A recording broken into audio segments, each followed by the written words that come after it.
Ué, o Lula não é dono da Globo. Mas a verba que ele manda via Secom para a Globo, a gente sabe para que serve.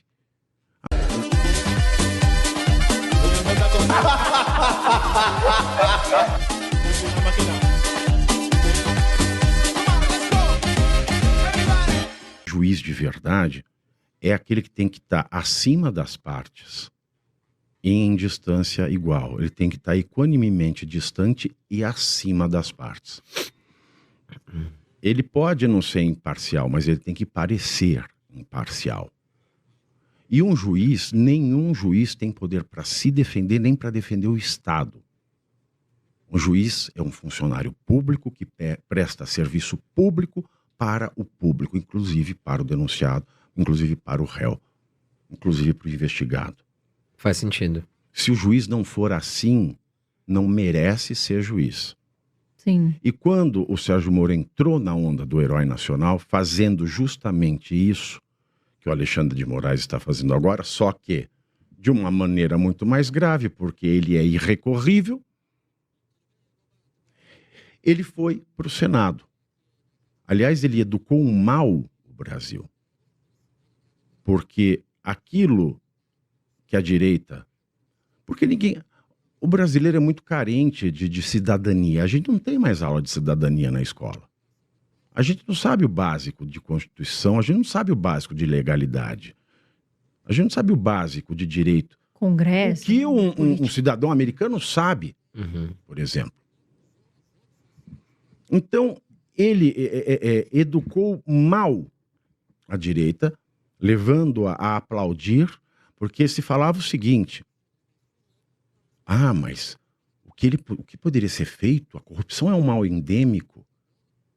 Isso é um caso excepcional, então ele pode tomar medida de exceção e sair do Estado de Direito, porque o que a esquerda está falando hoje também, do 8 de janeiro, é um caso excepcional, então ele pode sair do direito. Não, não pode, porque o chicote muda de mão, a caneta muda de mão. E foi embalado nessa onda de herói nacional, que ele largou a magistratura, se tornou ministro do Jair Bolsonaro, e na primeira contrariedade política, porque ele como juiz estava acostumado a mandar. O juiz manda, as partes obedecem. O juiz não obedece, a não ser a lei. E quando ele foi ministro, ele passou a ser político. Então o político tem que fazer concessões. Não aceitou. Fez um escarcéu, falou, vou fazer denúncias contra o Bolsonaro, vou derrubar a República. Falou, não falou nada. Teve uma saída ridícula. Ele enrolou um partido para sua eleição à presidência. Depois foi a Senado. Ele, como juiz, sabia que os gastos dele exorbitavam a lei eleitoral. Muito mais motivo para ser cassado teve o Sérgio Moro. Dallagnol não teve nenhum. Mas o Sérgio Moro quis salvar a própria pele, porque só pensava em si. Da mesma maneira como ele fez, indo para ser ministro do Bolsonaro e saindo daquela maneira ridícula, atirando naquele que o estendeu a mão, e assim comprometendo também a própria Lava Jato, que um dos argumentos que absolveram todo mundo a Lava Jato, inclusive o Lula, é que, olha só, o ministro que condenou o Lula aceitou ser, o juiz que condenou o Lula aceitou ser ministro do inimigo do Lula. Aí Agora, já fica aquela desconfiança. Que o ministro que era advogado do Lula é imparcial para julgar o Bolsonaro. Então, são dois pesos e duas... Não são nem dois pesos e duas medidas. Né? É dois pesos para uma medida só, que é muito pior. Você tem uma medida só e aplicam dois pesos na mesma medida. Ao gosto do freguês que paga mais. E ele saiu candidato ao Senado, extrapolando o teto da campanha. Mas assim, isso não é pouco, é muita coisa. Com apontamentos de palestras que ele nunca deu para embolsar o dinheiro, que estão na ação penal, mas que foram desconsideradas. Não foi provado na ação penal que ele deu a palestra, pelo qual o Podemos pagava palestra para ele, palestras milionárias. Vou fazer uma palestra... Eu não lembro o valor, então não vou falar para não ter problema. Mas está lá na ação penal, quem quiser ver a ação penal pública contra o Sérgio Moro, ele mostra notas fiscais, contato de palestra, e inclusive uma fonte que chegou a me falar que esse método, assim, eu vou emitir uma nota de palestra para eu ter dinheiro para passar o mês, por exemplo. E aí, quando ele chegou ao Senado, teve a sabatina do Flávio Dino. Quando ele foi sabatinar o Flávio Dino, a gente fala, o Senado nunca sabatina. Pela primeira vez vamos ter um juiz, né, que foi sinônimo do direito no Brasil, foi o herói jurídico nacional. Ele vai sabatinar o Flávio Dino. Nossa, vai ser muito boa a pergunta. Ele vai enquadrar o Flávio Dino, chega na hora do Sérgio Moro perguntar, ele olha para o Flávio Dino e fala, o senhor vai manter a conta no Twitter? Uma pergunta tipo... Ou seja, ele estava compromissado em salvar a própria pele nessa ação da cassação da campanha irregular dele para o Senado Federal. E foi o que ele fez.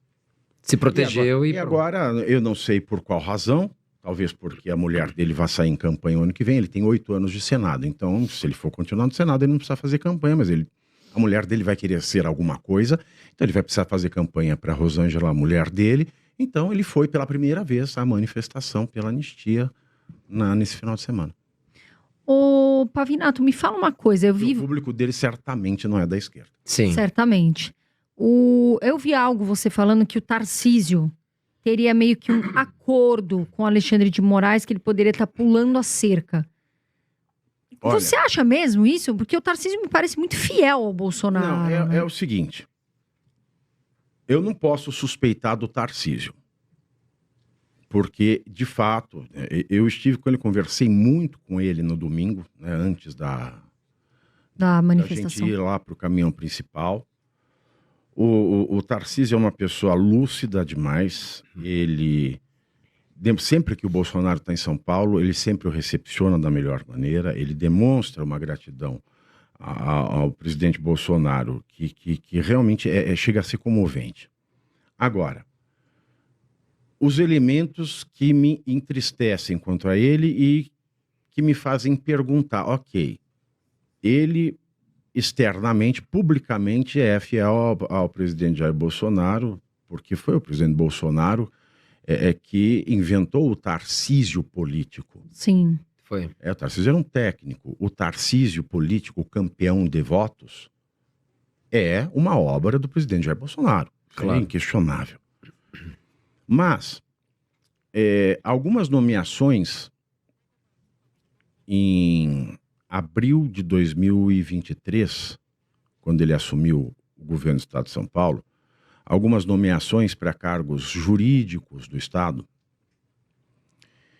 esses cargos tinham indicações do próprio presidente Bolsonaro, indicações de técnicos ligados ao presidente Bolsonaro, e tinha indicações do ministro Alexandre de Moraes. Em abril de 2023, ele nomeou aqueles indicados pelo Alexandre de Moraes. Ponto. É um fato.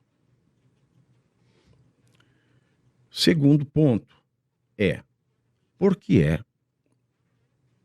sabendo o brasileiro hoje que a mídia é muito importante para uma eleição, e por mais que uma emissora não tenha audiência, é importante não você se apropriar dela para doutrinar e criar servos para o seu partido. Mas é importante que você liberte a imprensa para que ela tenha um debate aberto, mais amplo, mais realista e que fuja justamente de uma doutrinação ideológica. O Estado de São Paulo tem uma estatal que se chama TV Cultura. Essa estatal ela é administrada pela Fundação Padre Anchieta. Por que eu digo que a TV Cultura é uma estatal? Porque apesar de ser administrada por uma fundação que não obedece tecnicamente ao governo do Estado, ela sobrevive única e exclusivamente em razão de 400 milhões anuais que o governo do Estado injeta nessa TV.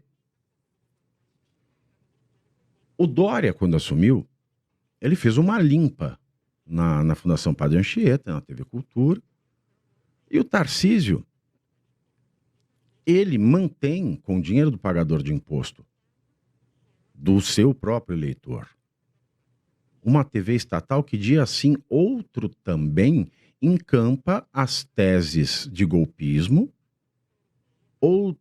dia sim, outro também detona o Bolsonaro, dia sim, outro também Tece Loas aplaude o Alexandre de Moraes.